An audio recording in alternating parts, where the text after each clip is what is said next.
សួស្តីលោកគ្រូអ្នកគ្រូក្នុងវីដេអូនេះខ្ញុំសូមបង្ហាញលោកគ្រូអ្នកគ្រូទាក់ទងទៅនឹងការបង្កើតសៀវភៅឬក៏បញ្ជីកំណត់ហេតុប្រជុំផ្សេងៗអញ្ចឹងដំបូងលោកគ្រូអ្នកគ្រូ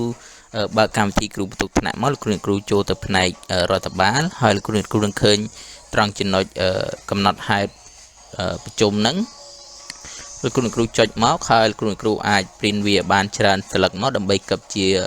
សៀវភៅអញ្ចឹងទី1យើងលោកគ្រូអ្នកគ្រូអាចកំណត់ហេតុស្ដីពីប្រជុំហ្នឹងអាចទី1ប្រជុំទូទៅលោកគ្រូអាចជ្រើសរើសបានទី2តកតងទៅនឹងប្រជុំចែកទេសហើយទី3លោកគ្រូអាចជ្រើសរើសបានជ្រើសរើសទៅលើការប្រជុំរួមអីហ្នឹងហើយដូចជាថ្ងៃខែឆ្នាំដែលត្រូវប្រជុំវេលាម៉ោង